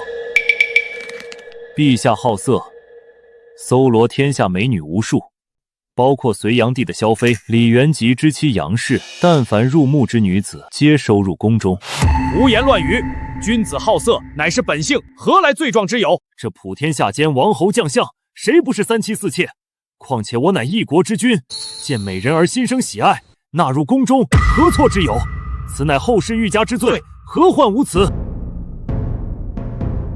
陛下，我所在的后世实行一夫一妻制，断然没有三妻四妾之说。陛下为何这样看我？哈哈哈，难怪，这就好比新罗的国王吃不到淮南的蜜橘，所以说蜜橘酸涩难食，这岂不是一个道理？后世的男人居然只能娶一个妻子，太惨了！哈哈哈。第2条罪状：修改史书。后世说我修改史书，正是。若是我真的修改了史书，难道就不会做得天衣无缝，非要留下证据给后人诟病吗？历史本就是由人书写，世人从史书上知我，便以为那就是我。可你今日见了我，便知那史书上的未必是真的我。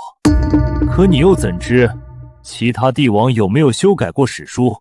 其他帝王就和书中所记一般无二呢。史书本就由人记载，难免有偏颇之处。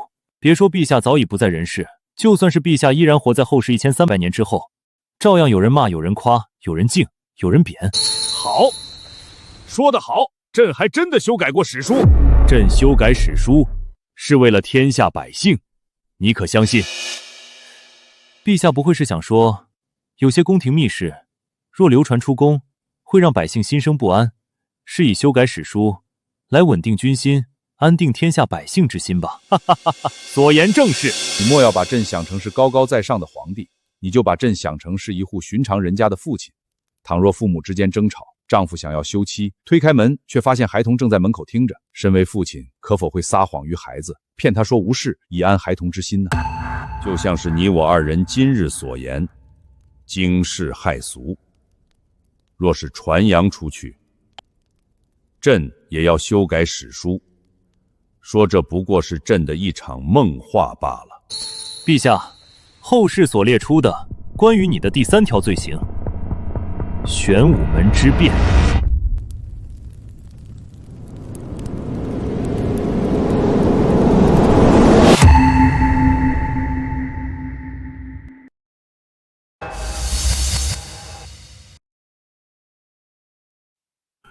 我倒是忘了，他今年已经40有余了，早已不是那个20多岁便纵横沙场、攻城略地的少年秦王了。朕已经尽力在挽回了，但是朕不悔。如果让朕重新回到那一天，朕依然会杀了他。帝王之路，不是你死就是我亡。后世因为玄武门之变诟病于我，荒谬至极，无知至极。哪怕你今日如此质问于我，朕依然可以说不后悔。那条路是朕想要走的，同时也是他李建成逼我走的。如果今日坐在这里和你交谈的是李建成，他就能做得比朕好吗？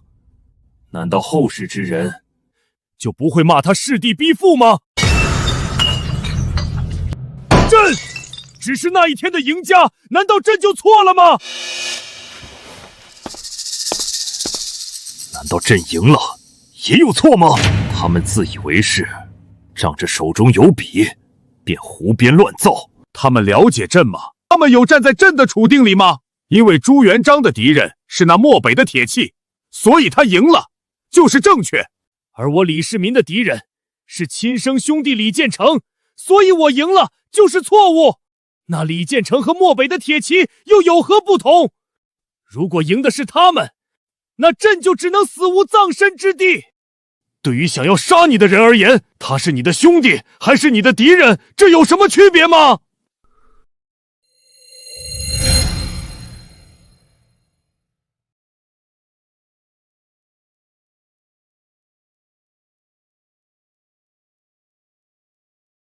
啊！我从来没想过，今日竟然能看到李世民怒斥后世史官。是啊，我们总说史官宁死也不会妙记历史，美化帝王，可我们从没想过，史官也会有不公正，也会有偏颇。历史没有真相，只能无限地接近真相。可是，谁人又能知道，你接近真相的距离究竟是只差1步，还是差着108000里呢？唐太宗李世民刚才的那番话，可有半句错吗？自古成王败寇，什么时候活下来也是错了呢？如果李世民不这么做，他就只能眼睁睁等死吗？可是教授，那既然没有绝对的对错，后世该如何记载呢？后世想如何记载就如何记载，谁能管得了呢？但是他唐代宗李世民想要为自己辩护，后世史官也同样管不了。若唐代宗温心无愧，那么后世公道自在人心。有时朕真想杀了那些乱写的史官，但是朕不能杀。朕要做的乃是我心中的千古一帝，所以忍着不杀。玄武门之变，李建成死，朕悲伤难过，那毕竟是朕的异母同胞。可是时至今日，朕依然只愿意难过，也不想死的那个人是朕自己。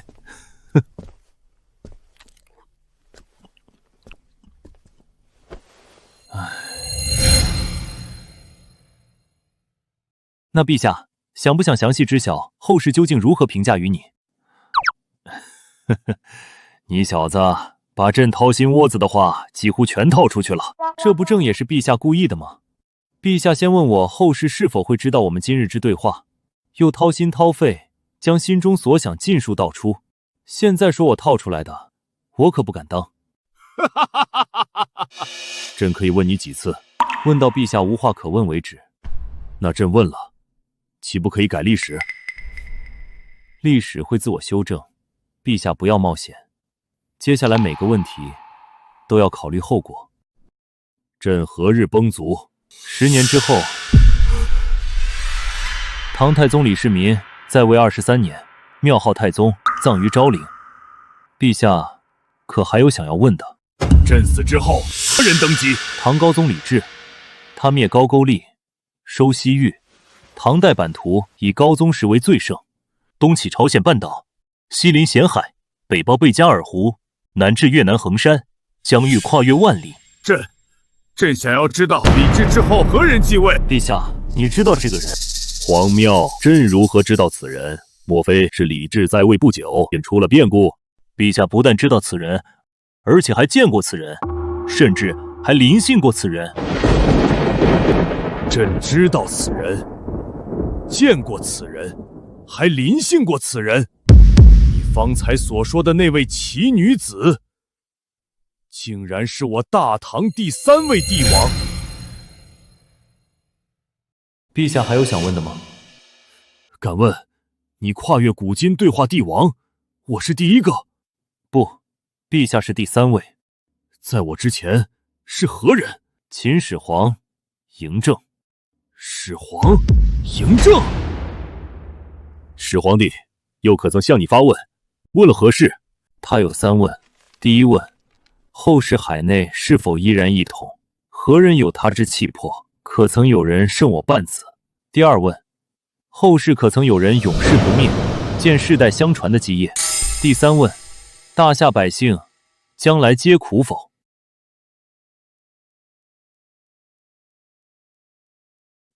那朕反倒是不如始皇之格局了，也不尽然。哼，朕知道要问你什么了。方才始皇3问，朕虽然也想知道答案，但那是始皇的问题，他既然问过，朕就不能再问。朕若是效仿祖龙，问你3问，那便是落了下乘。朕只问一句，不问帝王，不问朝堂，只问后世，天下英雄有几何？郑老，这个问题很难。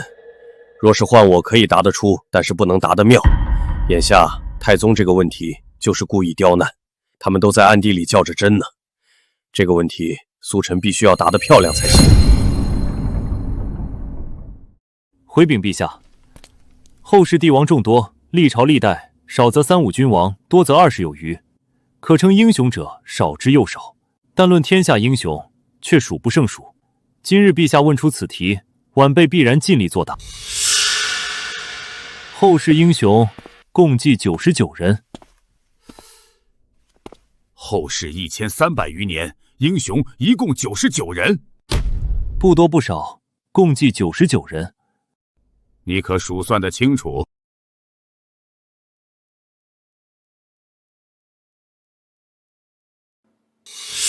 哪99位英雄，朕想要知道。同时，他们又因为何事能够计入这99人之内？第一人，天下英雄，莫属我大夏帝王。帝者，杀伐决断，功在当下，利在千秋。前有始皇嬴政灭六国，车同轨，书同文，一统大夏；后有永乐朱棣立不世之功，遣郑和七下西洋，扬我国威于海外。此乃英雄。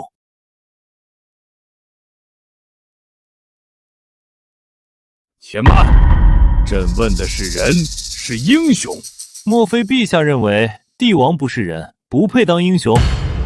一将功成万骨枯，前有霍去病20年华，率铁骑万里奔袭，封狼居勋，封冠军侯；后有林则徐虎门销烟，睁眼看世界，挽狂澜于既倒。此乃英雄。你不是要问我英雄吗？那我就告诉你，后世的大夏英雄究竟是什么样子的。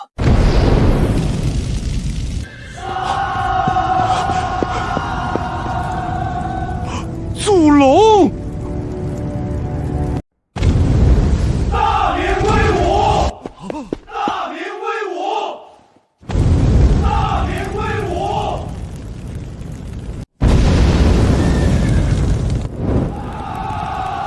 苟利国家生死以，其因祸福必趋之。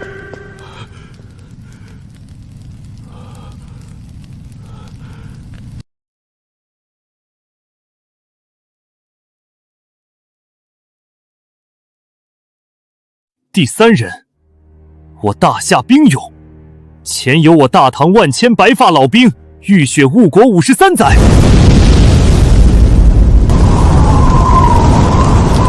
我大唐男儿浴血护国53载，孤军守边疆，从少年守到白头，竟有此事。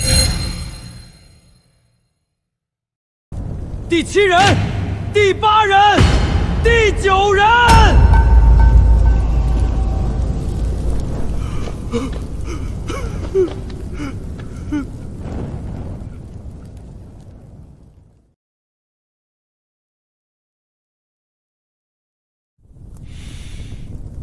陛下，第97人，大夏医者，前有神农以身试毒，尝百草，食药象，救万民；后有4万白衣逆行，奔赴英雄城，以身犯险，救民于病魔水火。此乃英雄乎？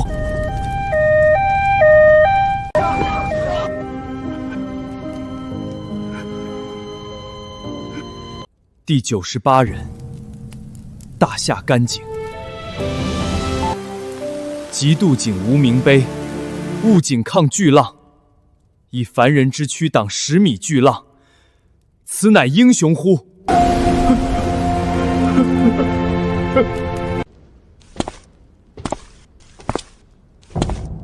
第99人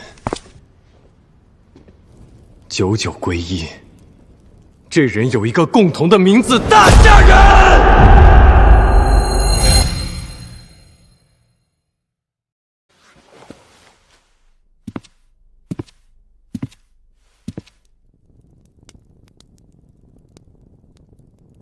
走走走，朕带你看看朕的长安。不用那么麻烦。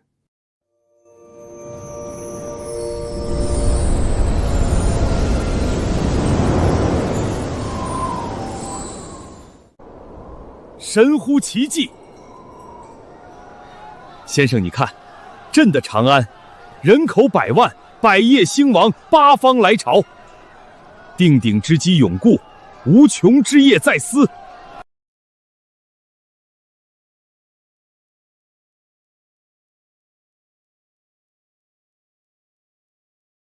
朕的这江山如何？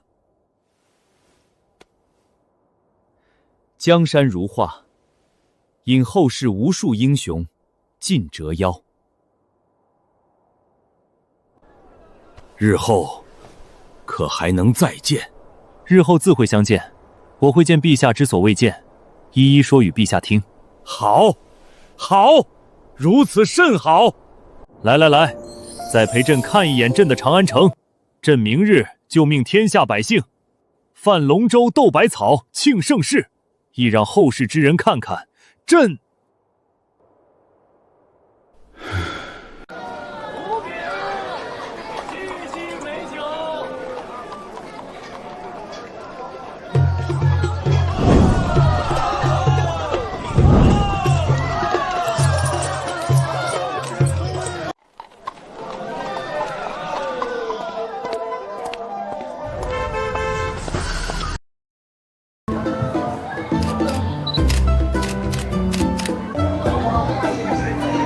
Amazing!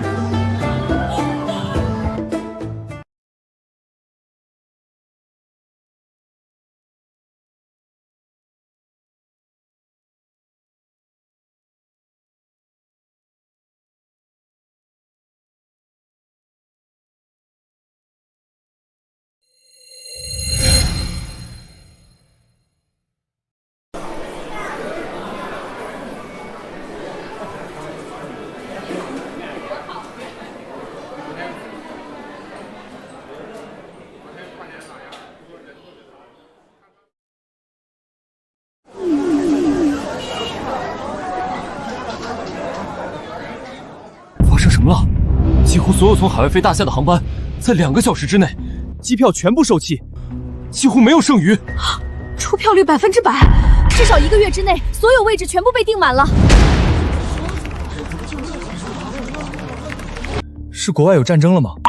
不会啊，是几10个国家均匀出票，除非世界大战，否则不可能。他们落地后转乘的目的地，几乎全部都是长安。长安怎么了？立刻上报！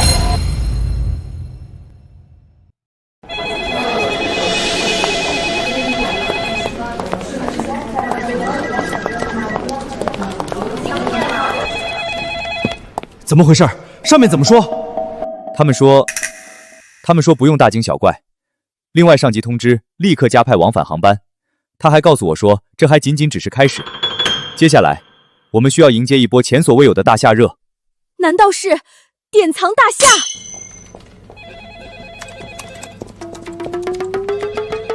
我快要疯了，正睡得好好的，突然被老板打电话叫回来加班，这都后半夜了。而且国内飞西安的机票为什么这么贵啊？平时1张3000块钱的票，现在已经炒到7000元了，而且还在涨。我感觉我这个月的工资加上奖金下来，至少可以破5万吧。不说了，我航班管理部门的内线刚才打来电话，所有航班再T加，再加1倍，兄弟们赶紧抢票锁舱。他们说，这才哪儿到哪儿啊？接下来的大夏热才刚刚开始。